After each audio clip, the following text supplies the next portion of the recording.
En cuanto empecé a hablar, ya empecé a cuestionar cosas. Con 7 años ya tuve una enfermedad diagnosticada como mortal en aquella época, casi 40 años. Hoy en día la tuberculosis está más que controlada, pero ¿cómo puedo hacer de esta debilidad una fortaleza? ¿Qué mejor forma de monetizar y crear de eso tu proyecto de vida?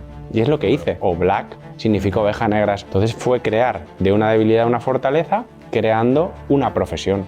Me he dado cuenta cuando lo estaba leyendo que tú no vendías, o sea, no vendíais gorras, vendíais identidad. ¿Cómo creas una marca para que deje de ser un producto y se convierta en un símbolo? ¿Cómo pasa una marca de gorras de llegar la última a posicionarse como la primera en toda Europa según el ranking de ventas de Amazon? Si vendes productos, serás uno más, pero si vendes buenos productos y creas comunidad, liderarás. Habéis tenido a gente muy potente, aparte de reconocido, gente muy significada con una identidad, que eso es lo potente también, ¿no? Coger referentes que su mensaje, su filosofía y sus valores de vida sean los de sentirse único y diferente, perseguir tus sueños, tener hábitos saludables, buscar tu camino a cualquier precio, aunque sea cuestionando el statu quo. Eso fue otra de las estrategias. Por ejemplo, pues Alejandro Sanz, Raúl Alejandro, Ilia Topuria y muchísimas personas que son ovejas negras, se sienten únicos y diferentes y han llevado la marca. Dime una persona famosa que sepas que aún no ha llevado tu gorra. Y que me guste mucho además. Sí. Quiero que me hagas como si yo fuera un pitch de estos que haces tú de ascensor para convencerme de por qué tengo que llevar yo tu gorra.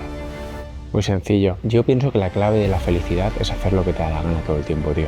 Yo no hice lo que me dio la gana durante muchos años. Tuve una crisis existencial muy grande cuando fracasé con mi primera empresa, lo cuento en el libro, y llegué a tener hasta una experiencia cercana a la muerte, de tanta medicación que me tomaba. Pero cuando estás en una posición de tanto poder, dinero, que todo te va bien, eres reconocido, ¿qué opinas de la venganza? O cuando una persona ha sido humillada, no han confiado en él, lo han echado por tierra, y cuando tienes esa posibilidad de dar la vuelta a la tortilla, ¿qué opinas de esa venganza? Pues al final la vida se encarga de hacer su trabajo.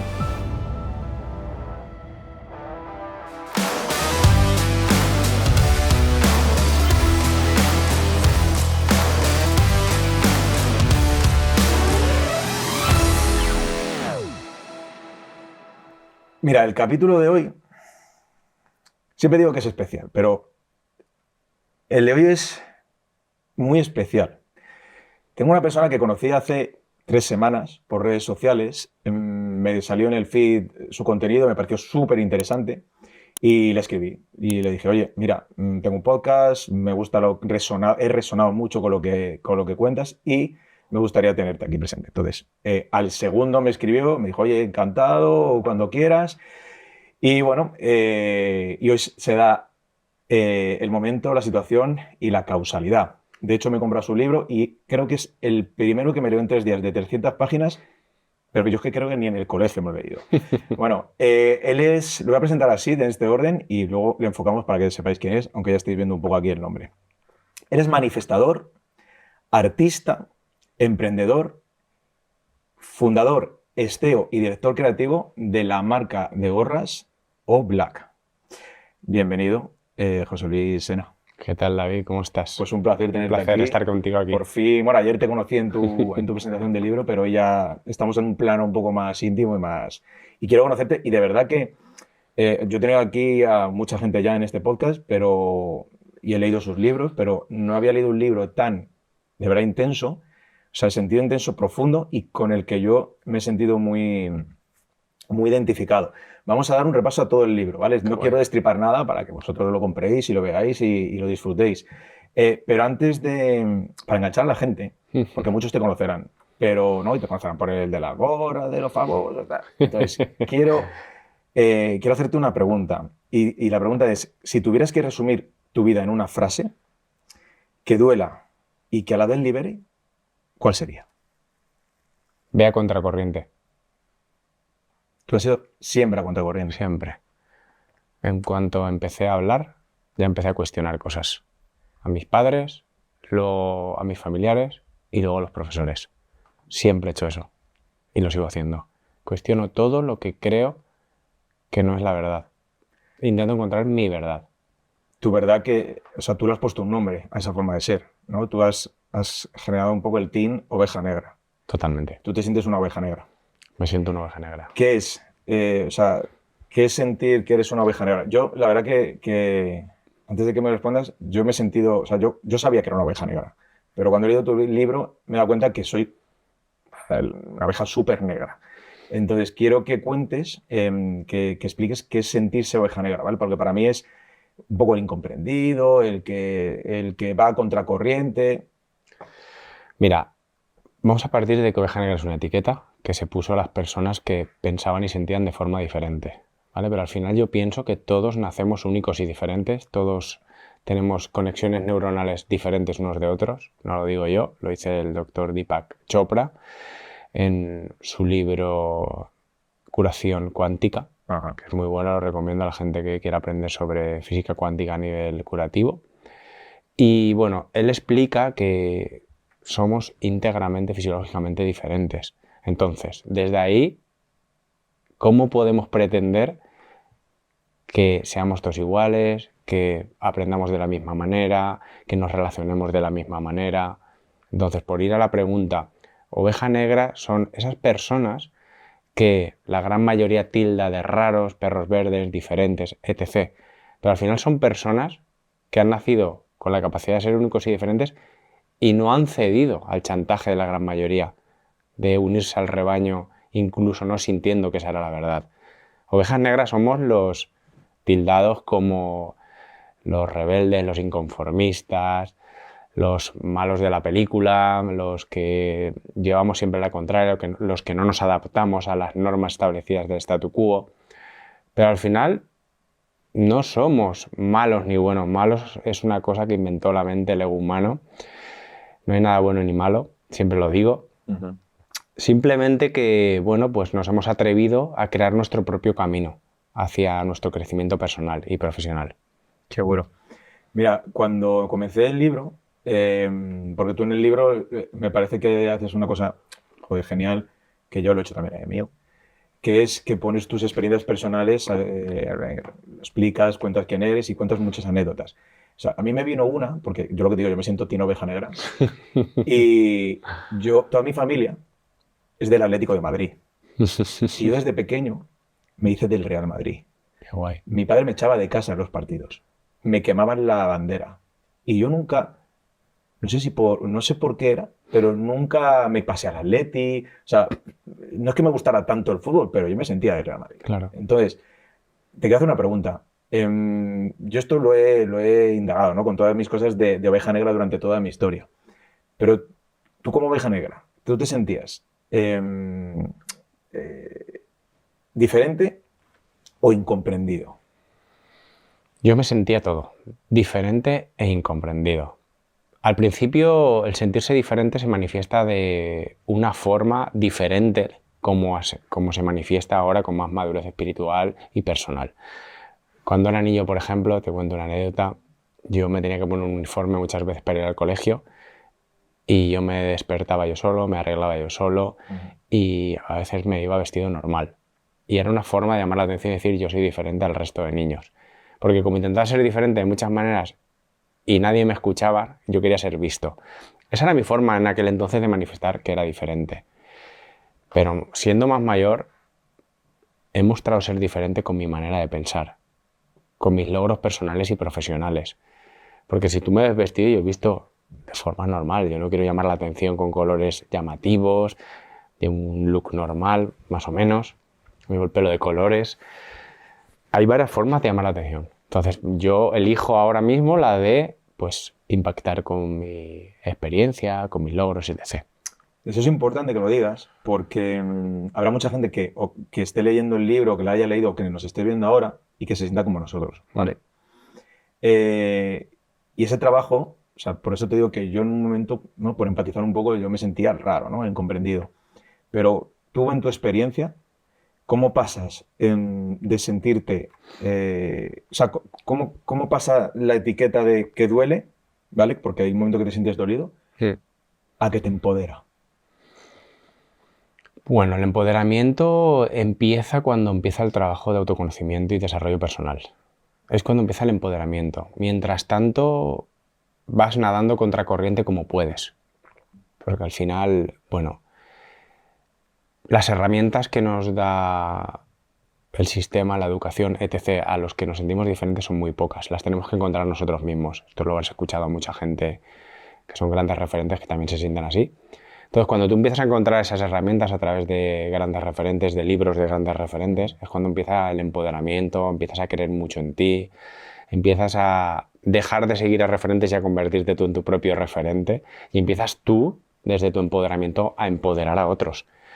Pienso que ese es el proceso, ¿sabes? Pienso que cada vez es más fácil acceder a este tipo de información, a este tipo de contenido. Antiguamente, bueno, nosotros ya somos de una quinta donde vivimos también en la adolescencia sin tecnología. Nosotros para buscar contenido tenías que ir a una biblioteca y leerte libros de, bueno, de filósofos contemporáneos y demás. Ahora mismo a golpe de clic te salen podcasts como este, dos locos como tú y como yo hablando de ser diferente y de cómo encontrar el camino, ¿sabes? Pero antiguamente era más complicado, ¿sabes? Tenías que hacer un trabajo arduo para encontrar respuestas fuera de lo que pensaba la gran mayoría. Así que... Mira, cuando he dicho lo de contracorriente me ha venido la imagen de, lo voy a decir, ¿vale? Aparece en tu libro, no destripo nada, es una imagen de un cuadro que está en Lanzadera, donde él fue con su empresa, de Juan Roig, ¿no? Sí. Que salen muchos peces que nadan para acá y solo uno que nada para allá, ¿no? Eso es un poco lo que refleja el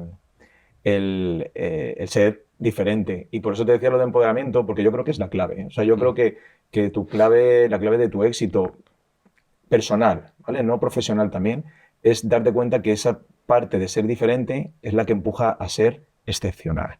Total. Entonces, yo creo que darse cuenta de eso te cambia la vida. Porque mucha gente se siente comprendido y dice, tengo que ser del grupo. Yo fui así. O sea, yo de pequeño, incluso en la adolescencia, y cuando ya tenía casi unos veintitantos, pasé de mi esencia a pertenecer al grupo. Y a mí me cambió. Para mal. No es que la vida me fuera mal, pero para mal porque me traicioné. Y ahora he vuelto, gracias a este podcast, y gracias a tu libro también me he dado cuenta que ese camino, joder, pues me ha servido para muchas cosas. Y entonces es importante, por eso decía lo del empoderamiento, porque es la clave de convertirte en un ser excepcional. Y yo creo que todo el mundo es así. La diferencia te hace excepcional. Total. Oye, estamos hablando de lo de Oveja Negra y estamos siendo un poco así hablando de Oveja Negra en general, pero yo quiero que me digas, salen muchas aquí, pero dime una anécdota de niño, adolescente, que diga o que acredite que tú eras diferente. Bueno, te cuento una historia que es súper potente, que me gusta mucho contar y pienso que es un buen momento para contarla. Cuando todos los niños están pensando en videojuegos, balones de fútbol, los típicos regalos que pedían para Reyes, yo ya le pedí a mi padre un mezclador de música y unos aparatos que yo necesitaba para empezar con el tema de la música. Además de eso, creé un club en el altillo de la casa de mis padres, convenciendo al profesor de música de que iba a crear un club donde allí se escucharía música, se practicaría lo que aprendíamos en las clases de música. Y esta historia refleja un poco lo que es un niño ya que empieza a ir contracorriente. O sea, ninguno de mis amigos tenía esas inquietudes de montar un club, de pedir cosas diferentes a sus padres. Yo monté ese club, hicimos fiestas allí, se ponía música, yo ponía la música, la gente venía, consumíamos refrescos, chucherías, snacks, etc. Que creo que eso es una clara mentalidad de Oveja Negra, de ir contracorriente, de ya ser un líder, el líder del equipo, ¿sabes? Y eso es lo que me he ido yo año tras año extrapolando pues, a la vida personal y a los emprendimientos. Esto no lo hice consciente que era un líder nato hasta que escribí el libro Oveja Negra Millonaria y me acordé de esa historia tan potente del club y pienso que es bastante inspirador ver que un niño ya con esa edad, creo que tenía 11, 10, 11 años, 12, no sé, no me recuerdo bien, pero algo así. Pienso que simboliza mucho lo que es un niño que apunta maneras de que va a llevar un camino diferente al de la gran mayoría. Qué bueno, me gustó mucho esa anécdota. O sea, esa anécdota la cuenta en el libro y cuenta muchas más en las que demuestra que, porque eso es un diferente light, ¿vale? Para mí eso es un diferente light. Hay diferentes hardcore que cuentas ahí, que la gente los lea y que vea que diga, joder, eso sí que es de diferente y es ir contracorriente total. Has dicho lo de música, es verdad que yo cuando te he presentado, se me ha olvidado, a ver, yo te he presentado como artista porque es lo que he sacado de o sea, cómo te he definido después de leer el libro, o sea, porque pintas de muchos estilos, has pintado muchos estilos, que también lo verá la gente qué tipo de pintura has hecho, pero también has sido músico, entonces claro, para mí eres un artista. ¿Cuándo te das cuenta? O sea, desde esa edad, con 11 años, ya te das cuenta que no encajas y lo aceptas. ¿Desde muy pequeño o te das cuenta más adulto? No, me doy cuenta desde muy pequeño que no encajo. Me di cuenta cuando empiezo a ir ya al colegio. Yo empiezo a ver que no me divierto con las mismas cosas que los niños, que sus conversaciones me parecen banales, sin juicio, que no suene juicioso, que no suene despreciativo. Yo tenía a mis amigos, los apreciaba y me iba con ellos y me lo pasaba bien, pero yo era lo que sentía dentro de mí, ¿sabes? Y bueno, yo les hacía preguntas, les contaba cosas que me pasaban y nadie me comprendía. Todos decían que esas cosas no les pasaban, que les parecían raras. Entonces ahí es cuando me empecé a dar cuenta. Lo que pasa que al final, para no sentirme rechazado y fuera del grupo, pues me tuve que ir integrando a los compañeros del cole, a los compañeros del fútbol, a los hijos de los amigos de mis padres cuando salimos fines de semana a comer o a cenar, y te vas adaptando al pensamiento de la gran mayoría y te traicionas, porque es la única forma de estar en este mundo, ¿sabes? No quieres dejar de pertenecer a una tribu para no sentirte solo. Es más tarde cuando ya te empoderas y ya te la sopla, ya creas tu propia tribu, tu propio grupo de gente. Pero mientras tanto, estás en grupos que no son tu tribu, sintiéndote el raro, ¿sabes? Es que, joder, tío, es que yo te escucho y la verdad que se me pasa como una película en mi vida. O sea, cuando dices lo de las conversaciones banales, mira, me pasa toda la vida. Yo me acuerdo de tener escenas en el recreo en el colegio. Yo pido disculpas si en esta entrevista voy a mencionarme mucho a mí, pero es que, o sea, yo ahora mismo estoy entrevistando un espejo. Es que me veo muchas veces. Entonces, lo importante es José Luis, pero por favor, permitidme que yo suelte alguna anécdota mía. O sea, los niños, de hecho, hasta en el trabajo hace no muchos años, decía, pero que son banales, que cuentan sota, cabello y rey, el fútbol, tal, no sé qué. Digo, no hay profundidad. Y con niños también.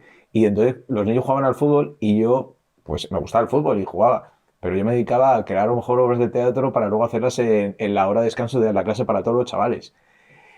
Y ahí entra también, bueno, has dicho también lo de ya de adulto, incomprendido. Bueno, yo, por ejemplo, empecé a beber con 21 años. Yo no bebía hasta con 21 años por pertenecer al grupo. O sea, beber en el sentido de salir ya socialmente y tomar una copa. Hasta los 21 no bebí. Pero digo que el tema también influye mucho en la casa, ¿vale? Porque esto te pasa fuera, pero en casa también eres un incomprendido. Entonces, yo he visto muchas cosas con los padres, lo que mencionas, y para mí ha sido también un punto muy fuerte que yo me he reencontrado con ellos en el cambio, al paso de los años, pero en mi casa yo era incomprendido.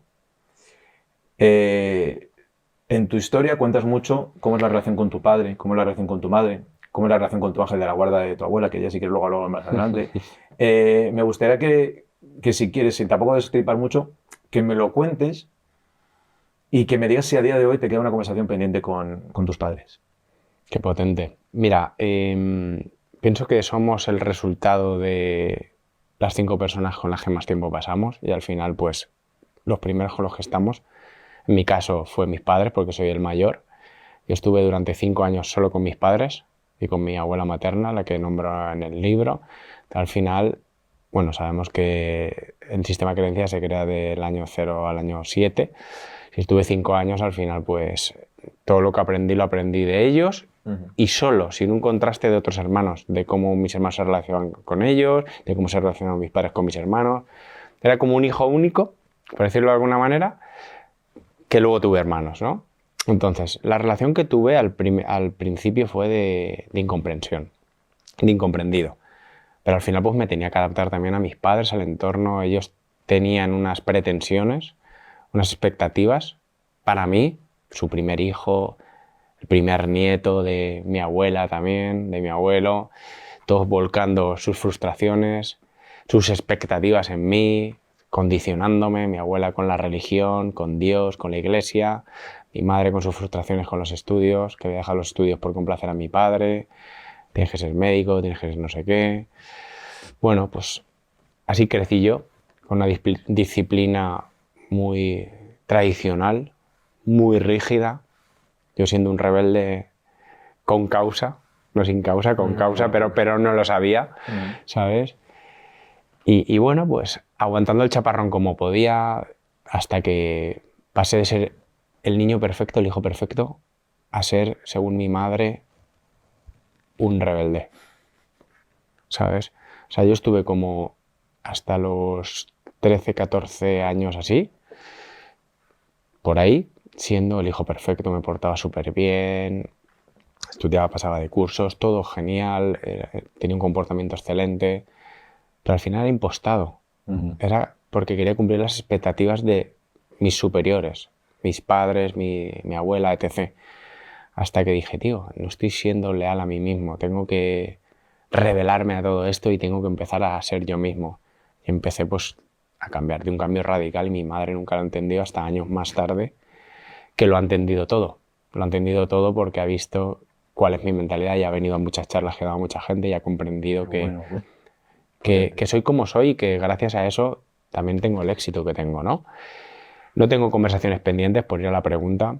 En el libro hablo de 2 conversaciones que tenía pendientes con mi padre, las tuve. Os invito a que lo leáis, son súper potentes para la gente que no las haya tenido. Que las tenga con sus padres. Perdona que interrumpa. O sea, a mí eso también fue un punto de... Porque mi padre falleció hace 2 años y aunque he hablado muchas cosas con él, me ha quedado por su carácter, porque el carácter de mi padre es muy parecido al carácter de tu padre, o el carácter de mi padre era muy parecido al carácter de tu padre, y es muy importante. Y yo lo que no he hecho con mi padre lo estoy haciendo ahora con mi madre. Qué guay. Entonces, y luego te contaré fuera de cámaras una cosa que tuve el día antes de empezar a leer tu libro, que por eso te escribí. Yo es que le escribí y le dije, José Luis, somos hermanos gemelos o algo así, porque he tenido muchas cosas. Te comentaba lo de los padres porque para ti es un peso muy importante en el libro, al igual que tu abuela, y porque, o sea, tu carácter lo va... tu carácter se va fraguando por lo que te pasa afuera y lo que te pasa dentro de casa. Entonces, sí que me gustaría saber qué parte de tu carácter hoy, actual, nace del dolor o del talento. Yo pienso que el talento está muy bien, hay que tenerlo y te ayuda mucho a, bueno, pues a tener logros potentes, pero no lo es todo. Yo pienso que 2 cosas fundamentales para progresar en la vida son, por un lado, el esfuerzo, o sea, el trabajo duro pero con coherencia, ¿vale? No a cualquier precio. Y luego la adversidad, llámese dolor emocional, dolor físico.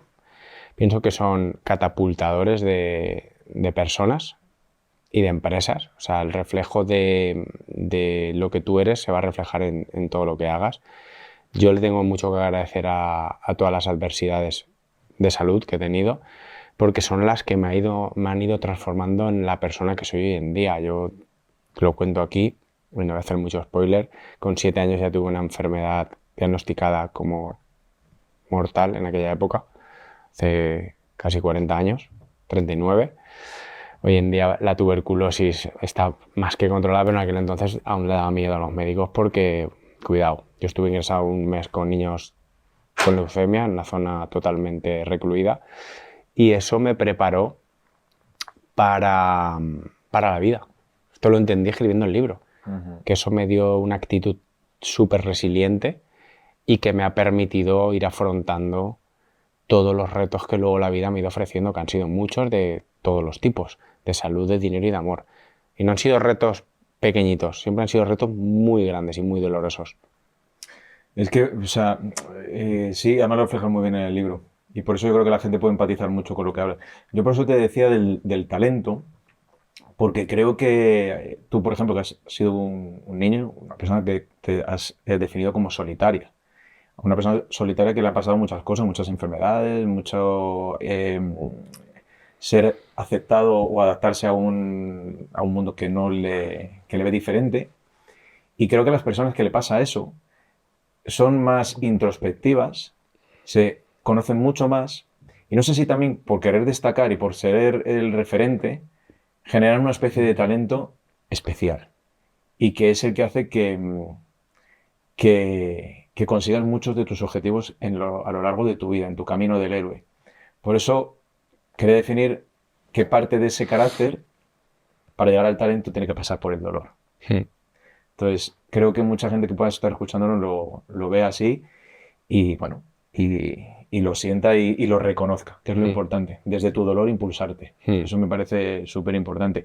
Y claro, si hablamos del talento, hablamos de... Claro, estamos hablando de tu talento. Y tu talento te ha llevado a muchas cosas en la vida. Entonces, a mí me gustaría meter un poco el foco en tu faceta de emprendedor.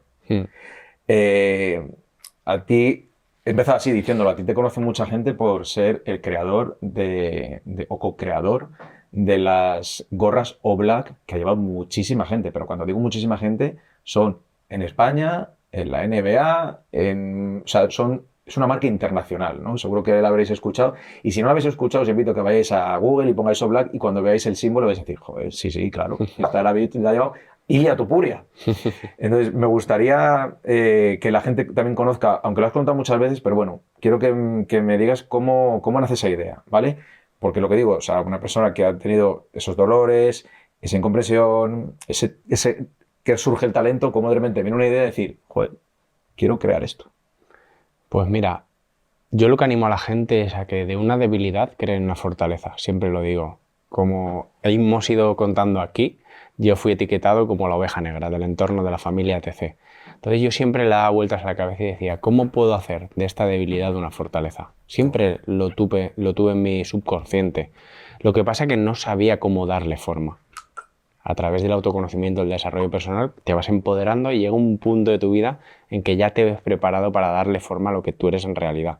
Pero al final, si te sientes único y diferente, oveja negra, qué mejor forma de monetizar y crear de eso tu proyecto de vida. Y es lo que hice. De hecho, todo lo que yo creo tiene la palabra oveja negra. El libro tiene oveja negra millonaria, pero O-Black significa oveja negra, es O de oveja, black de negra. Entonces fue crear de una debilidad una fortaleza, creando una profesión. En el principio de O-Black, lo que hicimos fue crear una empresa que se dedicaba a lo que nosotros nos dedicábamos o nos queríamos dedicar en ese momento, que era la música. Era nuestra profesión frustrada, nos habían dicho que si eres artista te morirás de hambre y nos lo acabamos creyendo hasta que llegó un punto de inflexión y dijimos, tío, ¿esto es verdad? ¿Esto que nos han dicho? No. Siempre cuestionando todo. Ideas limitantes. Y dijimos, hostia, vamos a crear algo que nos represente. Yo y mi socio Nacho nos reunimos y decidimos pues irnos a Ibiza y crear el concepto, que era O de oveja, black de negra. Y creamos una plataforma, un sello discográfico, y editábamos música de artistas de todo el mundo y la subíamos a las plataformas. Además de eso, producíamos música nosotros y además hacíamos fiestas para generar comunidad. Artistas que se sintieran únicos y diferentes y hicieran una música diferente, no mainstream, para pequeñas minorías. Y ahí fue donde empezó a crecer la comunidad O-Black. Se crearon unas gorras promocionales que se dieron completamente gratuitas a los referentes de la isla, a los artistas más importantes de la isla, para que se las pusieran en las sesiones. Y ahí fue donde la marca empezó a repuntar y empezó a ganar fuerza. Y a través de eso fue de donde se generó la idea de crear una marca de moda desde cero. O sea, nace de una acción promocional de marketing.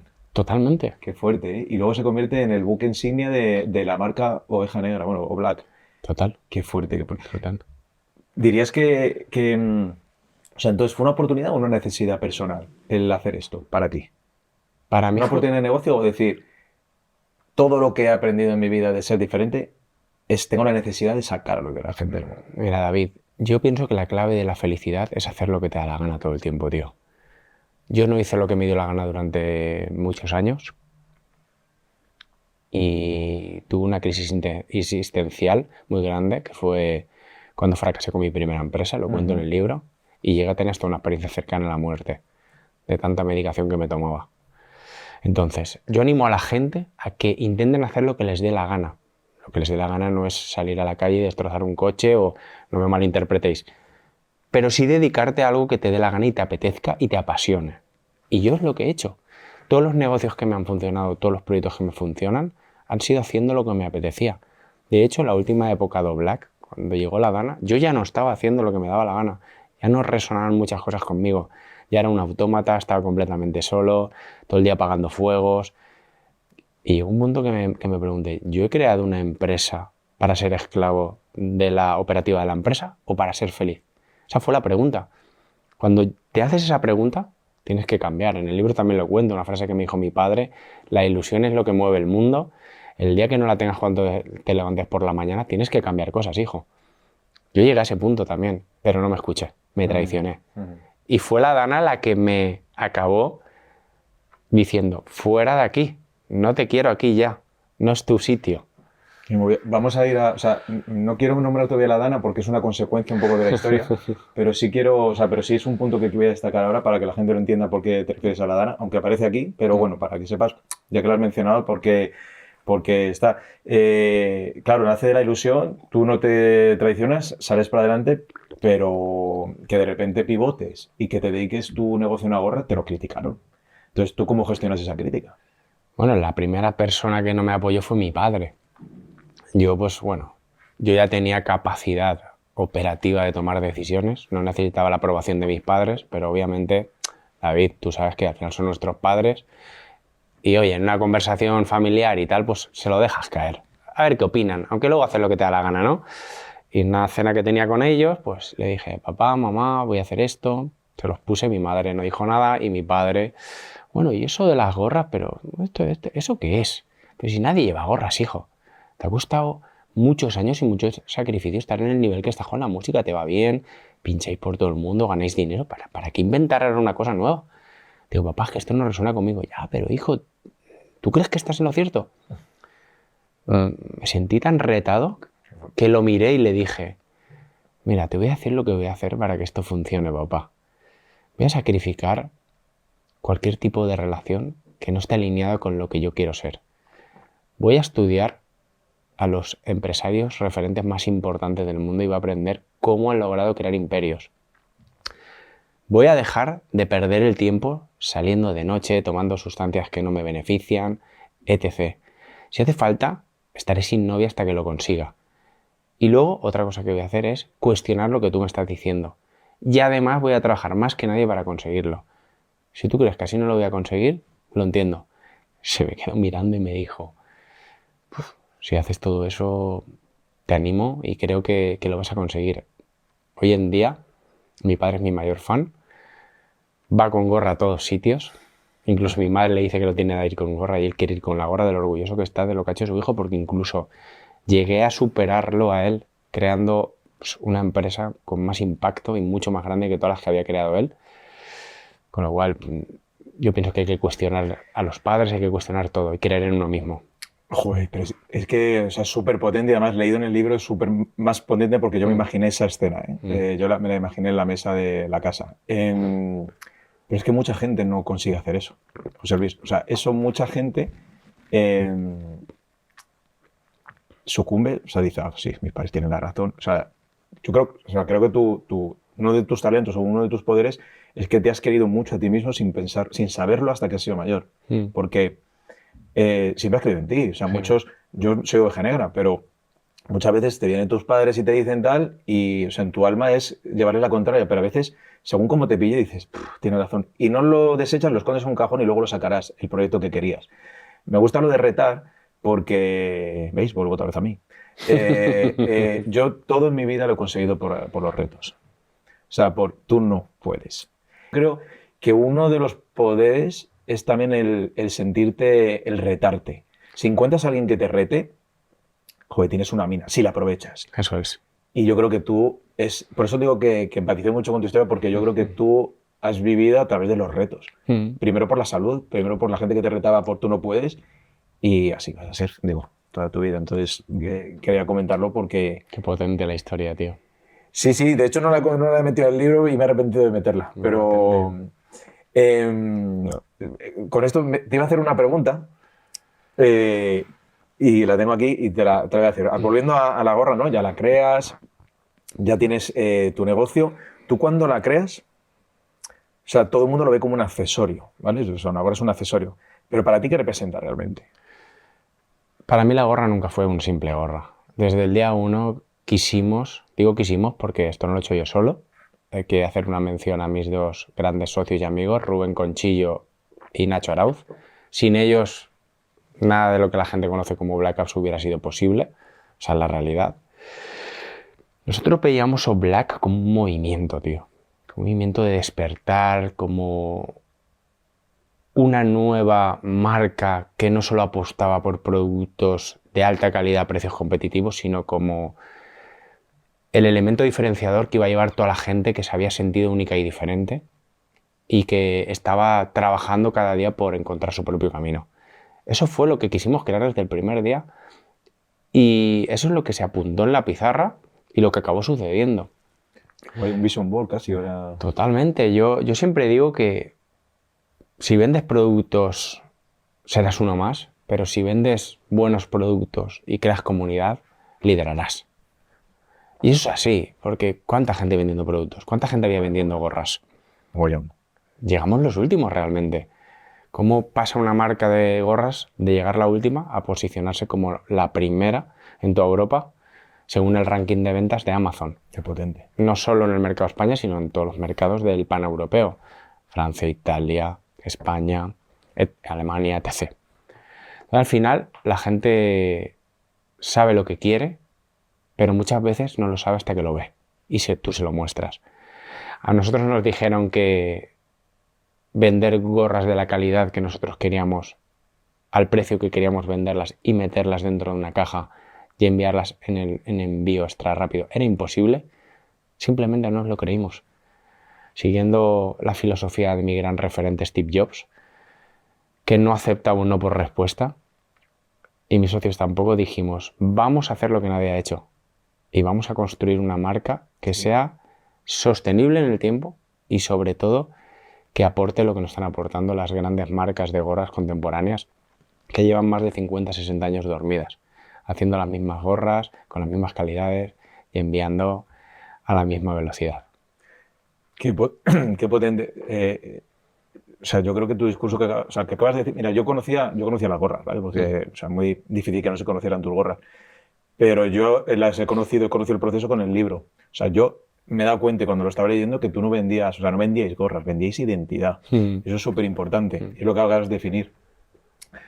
Yo de aquí me gustaría rescatar un tip que pudieras dar también a la gente. O sea, cómo pasas cómo creas una marca para que deje de ser un producto y se convierta en un símbolo. Muy buena. Mira, hay varias estrategias, voy a intentar simplificarlas. La primera de todas es crear un producto que representa a las personas. Los logos de Oblak, los dos tienen su significado. El logo atemporal que se creó en la marca al principio es un escudo, simbolizando los escudos de los equipos de fútbol, que es una cosa que le gusta mucho a la gran mayoría de personas por la simbología y porque estamos muy programados para seguir equipos de cualquier tipo, de baloncesto, de fútbol, de rugby, etc. Luego dentro de ese escudo había una oveja negra y salía la palabra que significa Oblak o de oveja black de negra. Con eso tú ya, solo con ver la gorra ya, si eras oveja negra, ya reconocías que ahí había algo de tu alma. En el logo de las béisbol teníamos un logo entrelazado que salía una B y una O al revés. La O al revés significa que la oveja va contracorriente. Entonces, al final, la simbología hace que la gente se identifique. Eso por un lado. Y luego, coger referentes que su mensaje, su filosofía y sus valores de vida sean los de sentirse único y diferente, perseguir tus sueños, tener hábitos saludables, buscar tu camino a cualquier precio, aunque sea cuestionando el statu quo. Eso fue otra de las estrategias. Por ejemplo, pues, ¿qué te diría yo? Alejandro Sanz, un tío músico español que se hizo a sí mismo y es el artista o de los más premiados en los Latin Grammy o el más premiado español. Raúl Alejandro, Ilia Topuria y muchísimas personas que son ovejas negras, se sienten únicos y diferentes y han llevado la marca. Con esas tres cosas lo que haces es demostrarle a la gente que no eres un loco y que gente reconocida por todo el mundo también apoya tu mensaje y se siente de esa manera. Qué potente, qué potente. Has mencionado a varias personas. O sea, yo he dicho de la NBA también, pero has dicho a Alejandro Sanz y a Topuria, además que en Topuria hiciste un seguimiento, hiciste una campaña con él Sí. cuando se convirtió en campeón del mundo, ¿no? Sí. O sea, habéis tenido a gente muy potente, pero aparte de reconocido, gente muy significada con una identidad, que eso es lo potente también, ¿no? Conseguir que una persona con tanta personalidad y con una comunidad que identitaria, o sea, que muy definida, se alinee con vuestra marca es brutal. Yo te quería preguntar y hacerte un reto también, porque como nos gustan los retos, Qué guay. tu gorra la lleva mucha gente conocida, ¿vale? Famosa. Lo podéis ver en Google y en el libro. Dime una persona famosa que sepas que aún no ha llevado tu gorra. Y que me guste mucho, además. Sí. Will Smith. Vale. Ahora quiero que me hagas, porque tú eres experto en eso y lo dices mucho en el libro, quiero que me hagas, como si yo fuera Will Smith, un pitch de estos que haces tú de ascensor para convencerme de por qué tengo que llevar yo, Will Smith, tu gorra. Muy sencillo. Le haría una pregunta. Si me permites, Will Smith, te admiro desde hace muchos años. He visto todas tus películas, eres un referente para mí. Sé que siempre te has sentido único y diferente. Solo hay que ver cómo es tu hijo, cómo viste y cómo piensa. Y eso se lo has enseñado tú. ¿Me permites que te cuente en 2 minutos lo que significa mi marca de gorras que vende en 22 países y la llevan famosos del mundo entero? Buah. Mira, acabáis de tener una clase magistral de cómo hacer el pitch de ascensor. No hubiera subido aquí, hemos subido a la 3ª planta, ¿eh? Ha sido más rápido. Claro. Qué guay. Es generar que él te quiera hacer una pregunta. Lo del hijo me ha encantado. Has tocado la emoción y eso es lo que compra. Qué bueno, pues, joder, me ha gustado. Por eso quería retarte, porque sabía que... Y Will Smith es potente. Oye, pues a que le llegue este mes. Will Smith llevará las gorras cuando yo me afinque en Estados Unidos, que quiero vivir una época de mi vida en Estados Unidos con mi chica que está aquí en Off. Queremos vivir allí. Cuando esté allí, obviamente lo voy a conocer por la ley de energías, de atracción. Eres un manifestador y te presenta como tal. De coherencia. Lo voy a conocer seguro, me lo van a presentar. Ya es una realidad en mi mente, con lo cual solo falta manifestarlo. Qué guay. Y le hablaré de la marca y le regalaré una gorra, por supuesto. Genial, joder. Pues yo soy mucho de que en este podcast digan los propósitos, luego te lo haré, porque aquí hay preguntas como en Broncano, pero más light. Yo ya nos apuntamos eso para descubrirlo cuando toque, ese medio largo plazo, y decir, mira, pues sí, lo dijo aquí y lo ha cumplido. Total. Quiero llegar a un punto ahora en el que pasa por tu etapa de emprendedor y quiero llegar al punto del renacimiento, ¿no? El renacimiento espiritual. No digo nacimiento porque yo creo que nadie renace espiritualmente. O sea, yo creo que ha sido espiritual hasta que se da cuenta que lo es. Entonces, ese renacimiento espiritual te llega también con una cosa que lo has mencionado antes, que es con no un fracaso, sino un golpe empresarial de algo que estabas tú preparando súper potente y que una catástrofe, o sea, algo que tú no controlas, te deja a ti sin control y sabiendo que tú no tienes el control. Entonces, si me puedes contar ese renacimiento, la Dana y la persona que se empezó a ser a partir de entonces. Bueno, la vida, en su inmensa generosidad, me iba lanzando mensajes que yo no quería escuchar. En la última época de Black, los últimos 2 años de la marca, el crecimiento estaba siendo exponencial. Como has dicho tú antes, nos habíamos convertido junto con Ilia en campeones del mundo de UFC. No hacían más que salir oportunidades. Todo el mundo quería estar con Oblak. Sí. Contrato con Selección Española de Fútbol, Sevilla Club de Fútbol. Con esos 2 equipos entrábamos en Liga de Fútbol Profesional de Primera División para hacer gorras ya a todos los equipos seguramente. Colaboración con Metallica, grupo de rock de todos los tiempos, para los fanáticos del rock, Ovejas Negras también.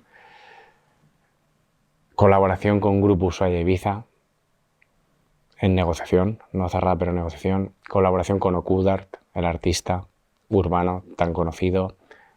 Y muchas otras que no voy a decir porque estaban en conversación. Pero como por ejemplo Decathlon España vendiendo todas nuestras gorras. Todo esto más una ronda de inversión que ya estaba casi pactada para el crecimiento exponencial de la marca a nivel internacional. Todo esto pues se desmorona. Todo eso me costó como CEO llevarlo a cabo más de 10 años para que todo eso se diera de forma automática, pero fue un trabajo de 10 años atrás. Todo eso de repente se rompe, no se rompe por una mala gestión del equipo, se rompe porque una catástrofe natural quiere que se rompa, y cuando eso se rompe, mi vida da un giro de 360 grados. Y yo tengo dos opciones. Seguir identificado con mi ego, de perseguirlo de fuera, o empezar a entrar adentro. Y yo me hago una pregunta, y es esta pregunta. Si he estado 10 años trabajando en crear un imperio alrededor de las gorras y en 4 horas una catástrofe, ¿me lo ha quitado? ¿Ese es el camino que debo seguir? ¿O debo seguir un camino más de introspección y equilibrio y coherencia conmigo mismo? Y a partir de esa pregunta me respondí, no es el camino, porque no puedo controlar lo que está fuera de mí, pero sí puedo controlar cómo me relaciono con lo que está fuera de mí. ¿Cuál es el camino? Trabajar mi mundo interior y empezar a relacionarme de una manera más coherente con lo de fuera. Igual no tengo que perseguir logros tan grandes, sino logros más pequeños para no vivir en estrés crónico como está viviendo, manifestar sintomatologías médicas, que las cuento en el libro, tenía más de 20 y muy complicadas, muchas de ellas diagnosticadas como crónicas e irreversibles. Y mi vida da un cambio y desde ahí empiezo a ver la vida de otra manera. Empiezo a volverme un tío más introspectivo de lo que ya era, más espiritual, más coherente. Empiezo a tomarme la vida, pues, como un hippie, ¿sabes? Ya no ser tanto lo que se espera de mí. No buscar tanto el aplauso, el reconocimiento, que no me digan que soy el mejor en todo.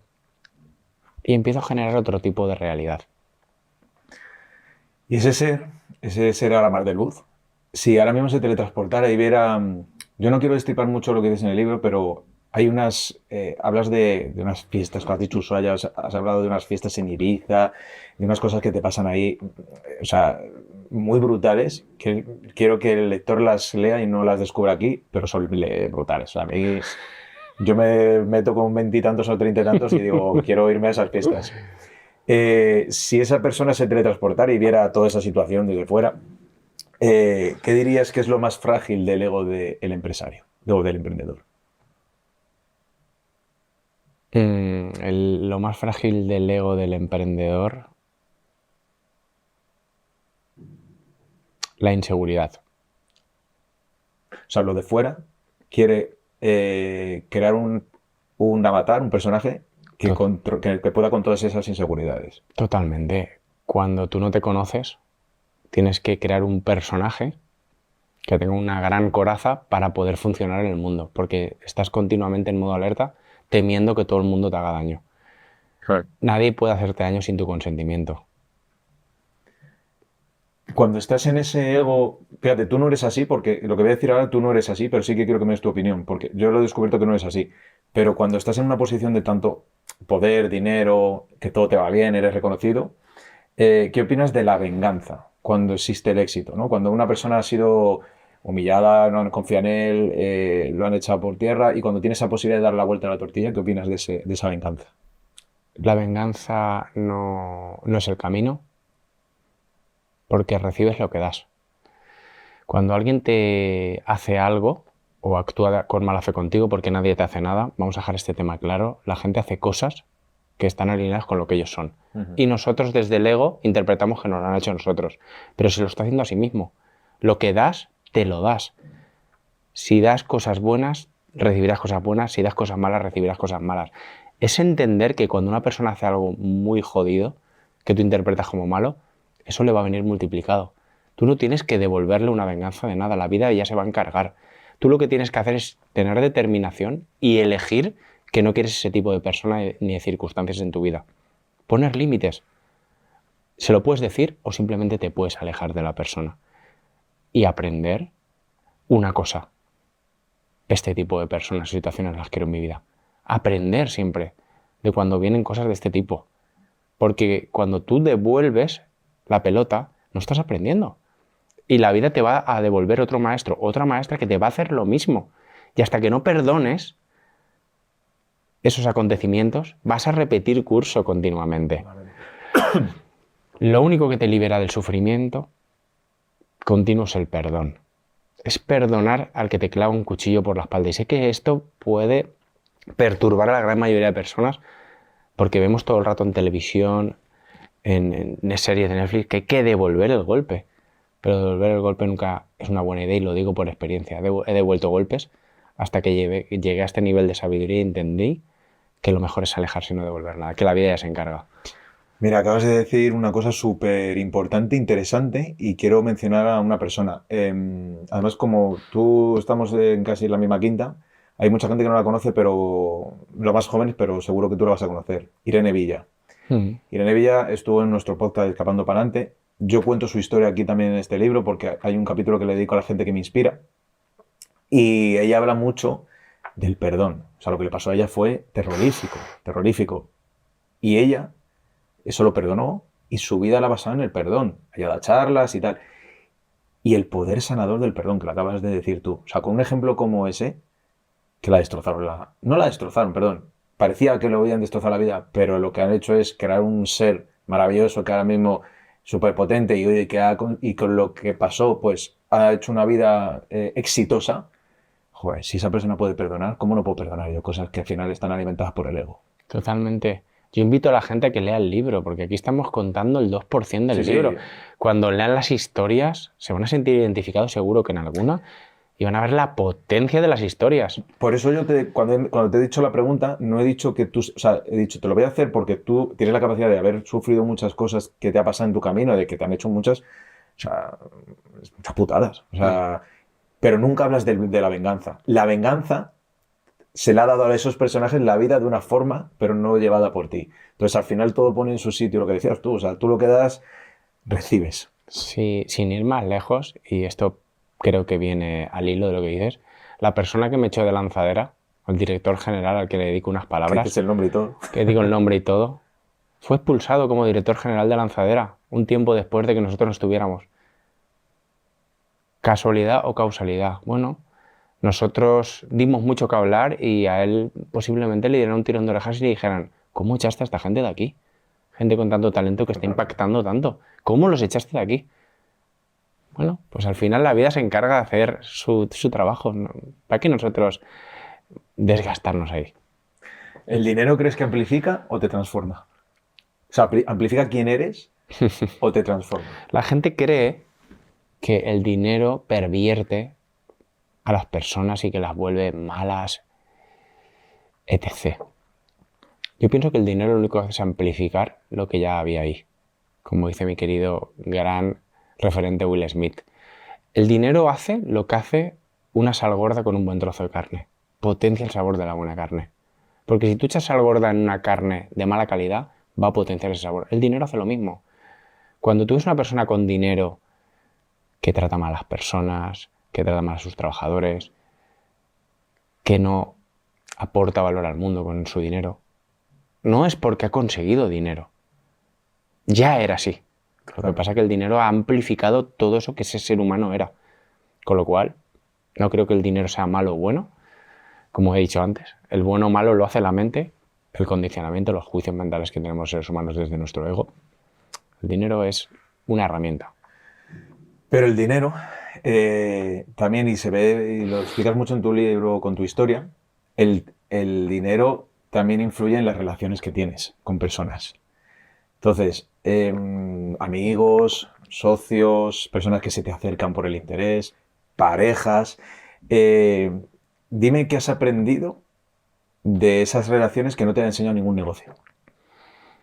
De las relaciones aprende muchísimo. Dime algo en concreto. Pues mira, de las relaciones de pareja lo que he aprendido es amarme incondicionalmente pese a cualquier circunstancia. He aprendido a tomar iniciativa en las relaciones de pareja. Ya no esperar que mi mamá, que era mi pareja, tomara la iniciativa. Porque al final cuando tienes herida de rechazo y abandono por parte de la madre, buscas que tu pareja lleve la iniciativa en muchas cosas. Y a la mujer le encanta que el hombre lleve la iniciativa. El hombre es proveedor y líder, por naturaleza. Y cuando no está ahí, está fuera de su energía, que es la masculina. Y si no estás en masculina, ninguna mujer te va a respetar, aunque tengas dinero y seas el hombre más guapo del mundo. Esto hay que dejarlo claro. Amén. Esto hay que dejarlo claro. Entonces lo que aprendí es a priorizarme, a amarme, a estar en mi energía. Y sobre todo, a amar a una mujer incondicionalmente. Porque si no te amas tú y amas a una mujer incondicionalmente, tus parejas van a ser siempre un fracaso. Y lo digo por experiencia. Y yo te digo que tienes toda la razón del mundo y es así. Y esa es una máxima que por mucho que queramos camuflarla o darle la vuelta ahora por toda la modernidad del mundo, y que yo no hablo aquí ni de machismo, ni de feminismo, ni cosas, pero eso no puedes ir contra ello, y cuando vas contra ello, Mal. no funciona, no funciona. Ahí hablo de relaciones.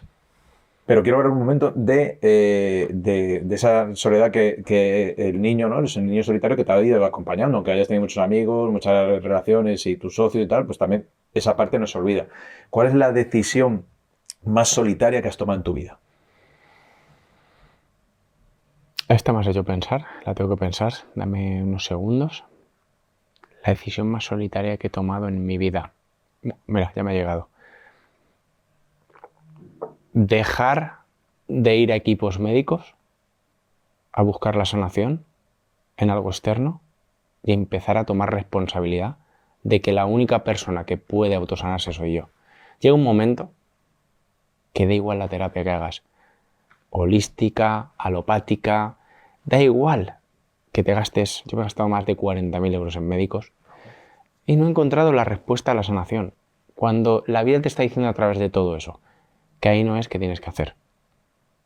Mirar hacia adentro y empezar a cambiar cosas en ti. Como siempre digo, si no dejas de ser la persona que creó el malestar físico, la enfermedad, si no dejas de ser esa persona, nunca desaparecerá esa sintomatología.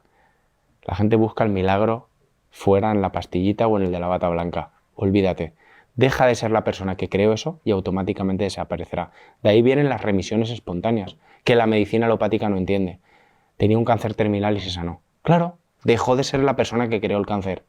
Dejó de ser la persona que tenía la artritis reumatoide. Dejó de ser la persona que tenía artritis crónica, prostatitis crónica, todo lo que diagnostican como crónico. Lo que tenía eran pensamientos crónicos limitantes, que los dejó ir y empezó a tomarse la vida de otra manera. Y con esos pensamientos se fue la sintomatología. Esa fue la decisión más difícil porque tuve que dejar de mirar afuera, mirar adentro y empezar a hacer un trabajo de introspección. Empezar a leer libros de medicina, de fisiología, empezar a cambiar cosas en mí muy dolorosas que no quería cambiar, empezar a ver cosas en mí que no quería ver, etc. Qué fuerte, mira, me acaba de venir una cosa que hablas tú también en el libro y es de ti, y es con el tema de, o sea, el tema de las enfermedades para mí, o sea, o sea, tú tienes esa, tú las has vivido y tú puedes hablar, yo voy de aquí como de puntillas para no, porque no tengo, o sea, yo no he sufrido lo único que me han quitado es la vesícula y no he sufrido ninguna enfermedad muy grave, pero sí que en mi entorno, y lo digo porque vas a entender por una cosa que dices tú en el libro. Yo en mi entorno hay una prima mía que tuvo cáncer de estómago, de páncreas, y se lo descubren, y es malo, y la operan. La operan y bueno, pues quitan todo. Te lo quitan todo, cuando dices todo es todo. O sea, parte de casi todo está fuera. Y le dan 6 meses de vida. No, perdón, le dan un año de vida. Hace 17 años que se operó. Y tiene sus momentos, sus bajos, pero yo le he visto comerse una fabada, un cocido, tomarse su copita de vino o su cerveza. Y yo siempre he hablado con... este ejemplo siempre lo he dado como para dar un ejemplo de la fuerza mental, la fuerza de superación, es decir, la fuerza de querer vivir. ¿Vale? O sea, con esto te digo que yo no quiero entrar muy a saco porque es verdad que habrá otros ejemplos que no han superado y que, bueno, pues no sé qué circunstancias han tenido en su vida, pero yo hablo de este porque es real. Una mujer a la que le dan un año de vida lleva 17 viviendo y está genial. Te diría que ¿quién es un médico por haber estudiado una carrera para sentenciar a una persona y darle un tiempo de vida? ¿Quién es un médico? Si ni Dios te dice eso. ¿Quién es un médico? ¿Qué empoderamiento o qué ego tiene esa persona para decir eso? Se puede equivocar. Hasta un gran CEO de una gran empresa toma decisiones equivocadas que pueden llevar la empresa al éxito o la pueden llevar al fracaso. Yo lo que animo a la gente es a cuando le dan ese diagnóstico que no se lo crean. A mi abuela, y lo cuento en el libro, también le diagnosticaron un cáncer terminal, metástasis, y le diagnosticaron meses de vida. Es justo el... Y duró muchos años de vida. ¿Por qué? Porque era una mujer que creía en sí misma, tenía hábitos saludables, oraba, meditaba todos los días. Al final, ¿a qué animo a la gente? Primero a cuestionar si es verdad o mentira lo que te dicen. Y segundo, a transformarte en otra persona, obviamente. Si sigues haciendo lo que te ha llevado a ese resultado y no lo cambias, vas a obtener el mismo resultado todo el rato. Totalmente. Que es la enfermedad. Totalmente. ¿Cuál fue la última vez que dijiste no? Y dime si te hizo sentirte más libre que nunca. Digo no todos los días porque lo más difícil que hay para el ser humano es decir no. Porque decir no nos han enseñado a que es ser mala persona, ser egoísta, solo pensar en ti mismo y no pensar en los demás. El buenismo este que nos inculcan desde pequeños, en el colegio, en el entorno, puede ser un lastre a lo largo de la vida, porque muchas veces hacemos cosas porque nos quieren y por complacer y no nos apetecen. Cuando descubres este mecanismo y lo cuestionas, otro de los grandes cuestionamientos que tiene que hacer el ser humano, te das cuenta que es súper liberador. A mí me llama mi madre y me dice, vente a comer conmigo y con el papá. No me apetece, mamá. La primera vez que se lo dije, oye, eres un mal hijo, juicio. No me quieres, juicio. Chantaje emocional. Nos tienes abandonados, juicio. Yo, mamá, os quiero, no os tengo abandonados y me apetece mucho estar con vosotros. Pero ya te he dicho muchas veces que a mí cuando quieras que coma me tienes que avisar con tiempo. Y le explico como un niño pequeño que el no es un no radical, es un no con indicaciones. ¿Qué estoy mandándole a ella como mensaje? Me amo a mí mismo, amo mi tiempo, me valoro. Ya no hago lo que tú quieres, ya no tienes poder sobre mí. Y esto lo puedes extrapolar a pareja, a amigos, a jefes de empresa. Siempre hay que utilizar la asertividad, obviamente, porque las relaciones personales son asertividad, es empatía, es comprensión. Nunca invitaré a nadie a que diga un no radical sin ningún tipo de explicación, porque si no al final te quedas solo, nadie te soporta, ¿no? Pero sí a poner límites y elegirte. Mira, con lo del no, me ha venido una cosa que te quería preguntar y que yo creo que también puede servir a mucha gente que vuelvo un poco a la faceta emprendedor, ¿vale? Porque va unida también mucho al no. O sea, yo creo que si tomas esta decisión en tu vida emprender y tal, el no va a estar muy presente en tu vida y tienes que saber cuándo decir sí y muchas veces cuándo decir no. Mira, yo tengo una frase que mi padre también era muy de frases, como tuyo y como dices mucho así, y que me han marcado en mi vida. Hay una frase que decía, voy solo, bien se lame. Entonces yo, en toda mi trayectoria, sobre todo en la profesional, he montado muchas cosas, me he asociado y me he dado cuenta, o porque yo desde el punto en el que me he puesto a hacerlo no fue el bueno pues ha habido problemas con dinero, ha habido problemas de egos, ha habido problemas de quién más lidera y tal. Y cuando yo he montado esto, yo lo monto solo, ¿vale? Esta vez estoy solo y estoy en paz y en casa. Entonces, yo no hago apología, no quiero hacer apología de la soledad, pero sí quiero que tú me digas si invitas a que la gente se monte sus cosas y no espera a nadie, o sea, que lo impulses tú, porque si te asocias yo creo que siempre dependes de colaboraciones, sí, pero si tú tienes un proyecto, tira, no esperes a nadie, ve tú. Si lo tienes claro, no tengas que contrastar. A veces tienes que apoyarte en alguien, pero ¿tú qué dirías de ese güey solo bien se lame? Muy buena pregunta y puede ser muy inspirador esto. Mira, te voy a responder de varias formas, ¿vale? Por un lado, yo primero monté un proyecto solo y me pegó una hostia tremenda y cogí mucho miedo a emprender solo. Porque me di cuenta que sí, yo quería estar solo para que luego cuando ganara mucho dinero fuera todo para mí. ¿Vale? Porque yo en aquel momento buscaba solo dinero, ¿vale? Pero que me di cuenta que sí, que cuando ganara mucho dinero era solo para mí, pero todos los problemas también iban a ser solo para mí. Eso es lo bueno. Entonces, esa mentalidad que yo tenía me di cuenta que me llevó a mucho sufrimiento. Entonces, cuando monté otras cosas ya las monté con socios, no con cualquiera. Yo siempre digo que los socios hay que conocerlos bien, es como un matrimonio, primero quedas con la chica o con el chico, la conoces, duermes con ella, va a tu casa, etc. Y cuando ya te casas, si te quieres casar y si no te casas, pero te haces pareja de hecho. Las relaciones en la empresa son igual. Tienes que conocer bien a las personas porque si no estáis muy alineados, luego va a haber mucha confrontación, ¿no? Sí, claro. En mi segundo emprendimiento, yo ya me asocié o mi tercer emprendimiento, no me acuerdo el número, ya me asocié con Nacho, mi actual socio. ¿Y qué me aportó eso? Hostia, me aportó mucha libertad emocional. Cuando venía dinero se compartía, sí es verdad, pero también se compartían los problemas. ¿Sabes? Entonces había días que venían muchas adversidades y yo digo, ¡buah! Puedo llamar a esta persona y me va a ayudar con esto, que yo en esto no soy tan bueno, yo voy a encargarme de lo que yo soy bueno. Mientras que cuando estaba solo, en lo que yo era bueno y en lo que no, me tenía que ocupar yo de todos los marrones. Y eso generaba unos niveles de estrés y de sufrimiento tremendos. Entonces, ¿a qué animaría yo a la gente? Que encuentren qué fórmula les funciona mejor a ellos. Hay personas que no están 100% preparadas para llevar la vorágine de un emprendimiento solos. Asociate con la persona correcta. Tú y yo, por ejemplo, creo que después de nuestro baja ya estamos preparados. Tú estás en el proyecto del podcast solo, yo estoy en el proyecto del libro solo, pero porque ya tenemos una trayectoria y ya tenemos unos conocimientos, un bagaje que nos permiten pues, saber ciertas cosas que cuando eres un emprendedor novel no sabes. Entonces, a un emprendedor novel le diría, ves acompañado para repartir todo, y a un emprendedor más experto que decida.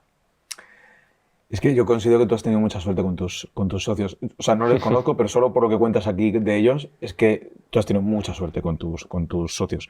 O sea, yo creo que eso y lo que acabas de decir refleja y no sé si tú lo compartes, que si decides hacerlo, asociarte, no lo hagas desde la necesidad, sino desde la claridad.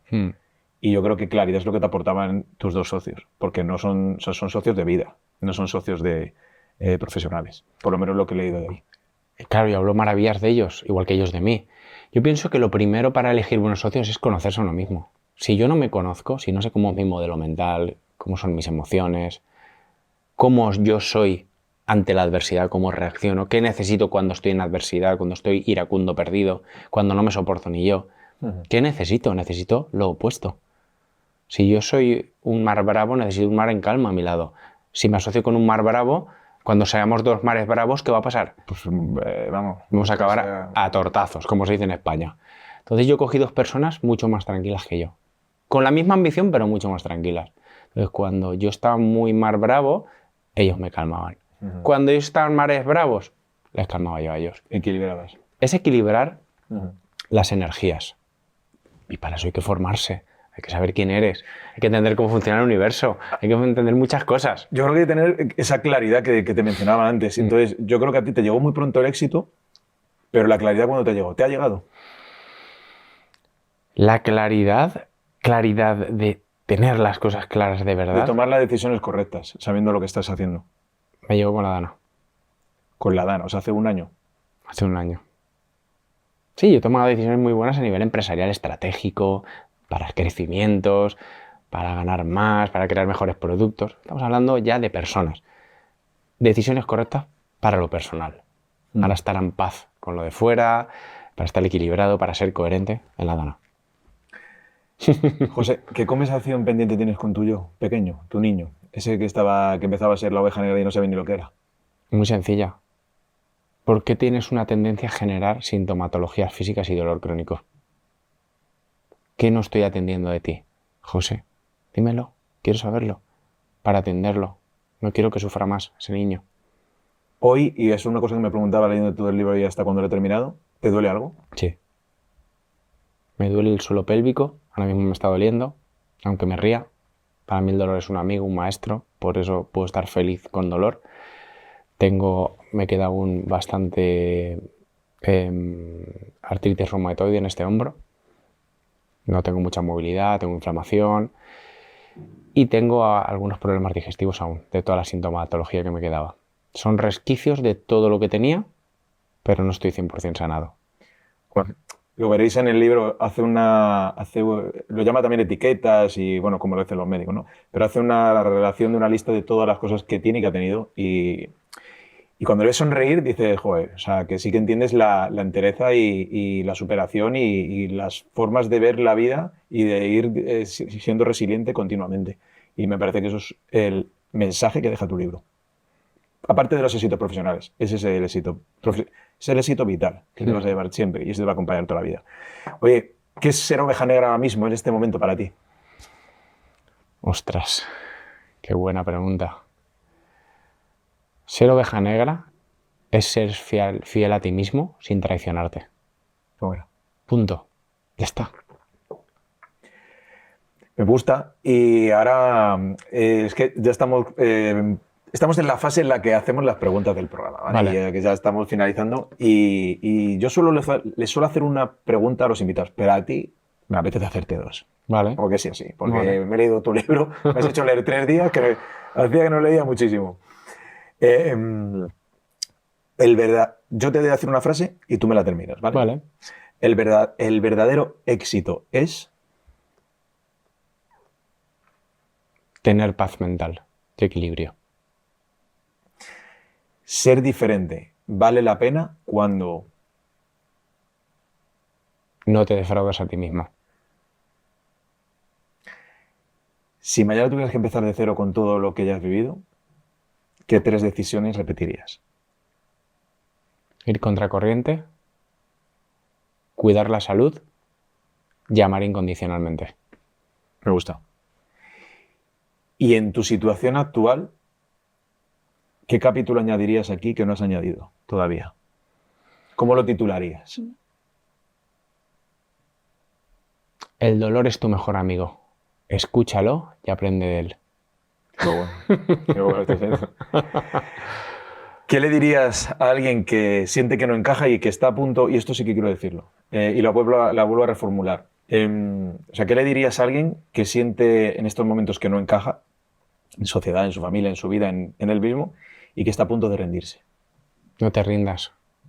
Si estás a punto de rendirte, te invito a que me escribas a @senaoblack, @ovejanegra millonaria, me cuentes lo que te pasa y te diré unas palabras. No te voy a permitir que te rindas ahora. Genial, lo vamos a poner aquí para que te escriba. Estás a punto de brillar.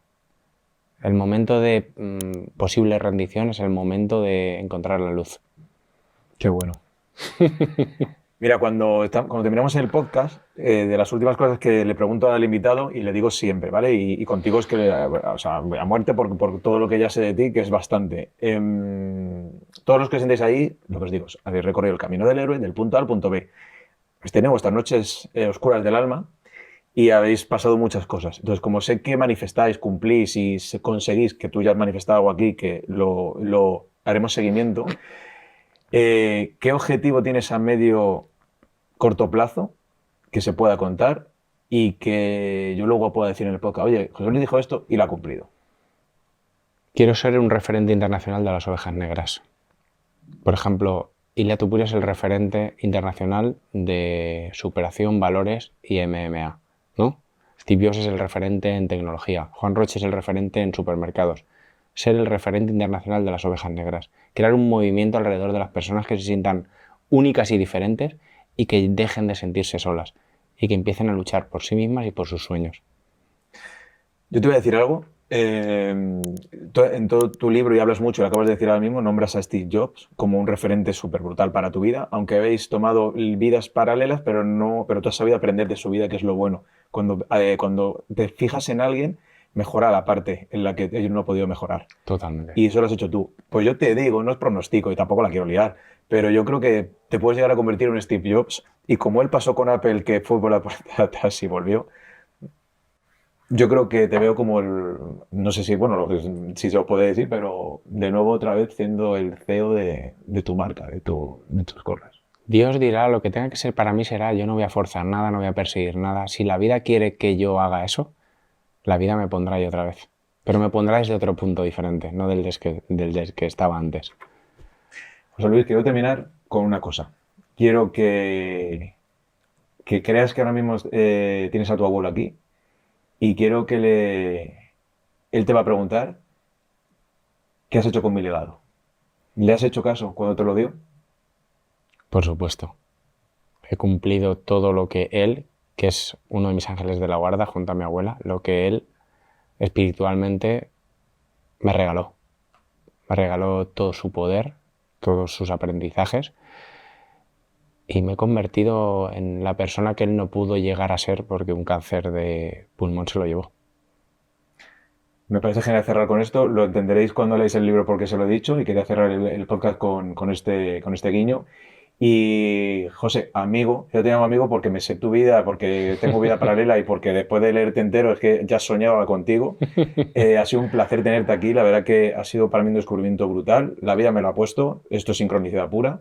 Y te deseo lo mejor. Y nada, que agradecido siempre por haberte conocido, por haberte tenido aquí y que vaya todo muy bien. Gracias, tío. Muchas gracias. Gracias.